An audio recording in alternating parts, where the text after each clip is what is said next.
Welcome back, everybody, to another episode of Katawa Shoujo. And as you can see, there is another image of Lilly here, the present. Because the first one was the past, and the one before that was Hisa with a broken heart. So now, we are into Act 3, the present, where it looks like she's older now.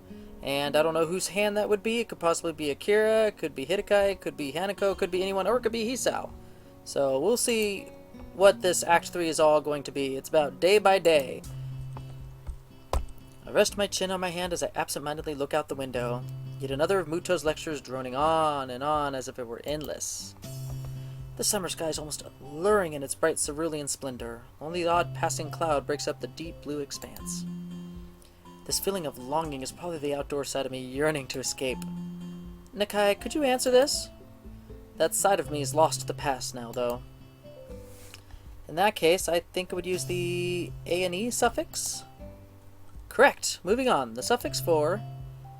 Wow, that was pretty impressive. Daydreaming, getting called on by the teacher, completely answering the teacher correctly, and then going back to daydreaming without the teacher being none the wiser. That's some skill right there. That's like multitasking. As my attention towards Muto slips once again, I spot Misha giving an enthusiastic thumbs up and nod at her to settle her down. It's been a handful of days since Lilly left for Scotland. Okay, so it happens that we're still in the middle of this long-distance thing. Days which have passed relatively peacefully. Life largely continued as usual, in contrast to what I'd expected. While thoughts of her have danced around on the edge of my mind since she left, present events managed to subdue them, at least for the time being. So I find myself idly chatting with Hanako, as usual, when lunchtime finally rolls by. Are the later ones in the series good as well? Not really. You're probably best off sticking to the original. His later books don't live up to it, other than maybe God Emperor. Thanks. I wasn't really sure if... Just come on and barge in our conversation, no big deal. There's plenty of room for all of us to get in on this book discussion. As Hanako steps to the side, I see Shizune stride up in her typical businesslike manner, flanked by her ever-present bright-haired shadow. Try as I might, I can't read any hint of their intent about their faces. Shizune's poker face and Mishu's seemingly boundless cheerfulness are a devilish combination. Morning, Shizune, Misha, supervillains. Hi. I accentuate the greeting with a nod to Shizune in order to get the point across. She promptly and curtly returns the gesture to both of us. It's been a long while since I've really talked to either of them. For a while I thought they might be avoiding me, but I eventually came to the conclusion that Shizune really isn't the type to do so. Morning! Shizan says that Muto wants to see you sometime. Because of this statement, my face contorts as if I'd just eaten spoiled food, giving Misha no end of amusement. Anyone think you'd be in trouble, He-chan? You may not be aware of it, but you have the least to worry about out of anyone in this class. What an unexpected vote of confidence. Even Hanako nods hesitantly to affirm the point. Okay. Thanks. I'll keep that in mind. There was something I wanted to ask you, though. And what that might be, He-chan. I have a feeling this won't go over well, but here goes. Is there any reason why you and Lilly don't get along? It seems like even a little civility would help you both in your duties. Bam! Done! No. Shut down. She is not going to have any of it. Shizune's cold stare after Misha happily signs the word stops me in my tracks. In hindsight, I really could have worded that better. Oh, Hanako is just like, oh gosh, this is a bad topic. I'm getting the heck out of here. Out of the corner of my eye, I'm sure I see Hanako move back, just a little.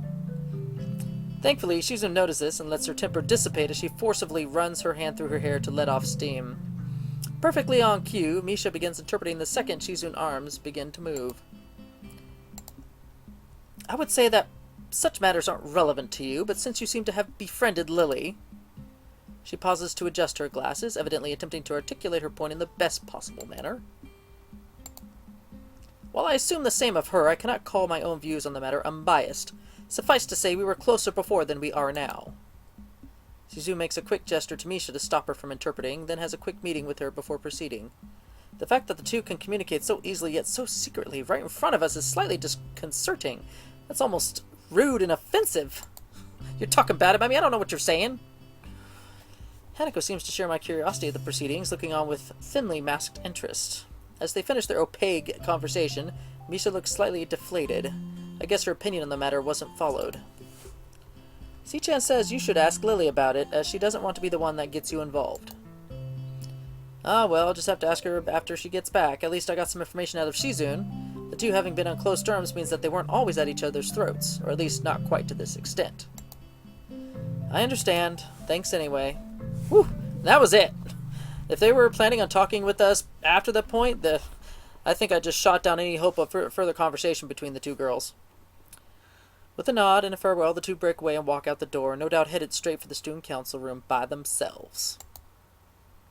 Could have been gone worse, I suppose.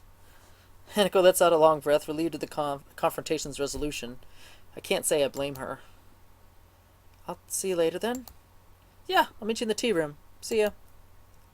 With that, she waves and joins the trickle of students leaving the classroom. Nakai, could I speak with you for a moment? Delivered in his typical monotone manner, he apparently decided that I needed a reminder to see him today. Eventually I finished packing up my things. By the time I reached his desk, the classroom was close to empty. Yes, sir? He looks up, taking measure of my face before giving an awkward, rather obviously acted chuckle.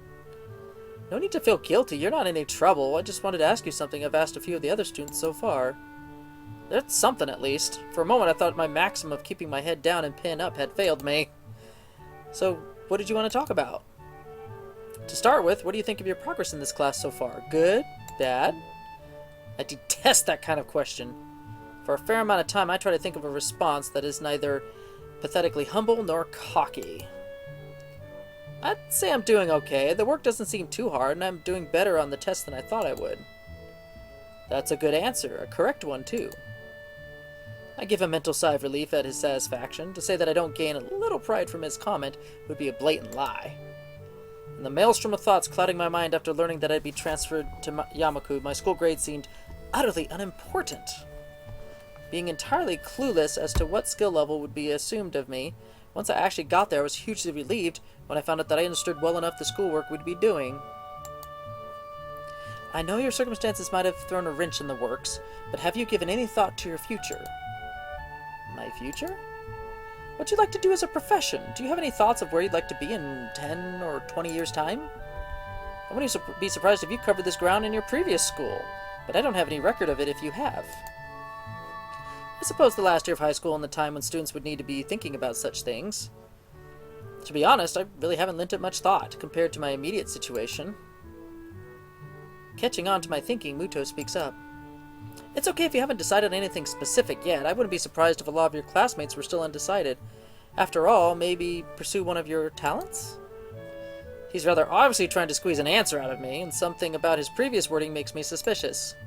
He didn't seem to be intent on asking everybody this, so he must have some kind of selection criteria. At a guess, our grades in his class. Well, something in science might be the path of least resistance. His face brightens, no doubt pleased at the thought of a prize student following his subject as a career path.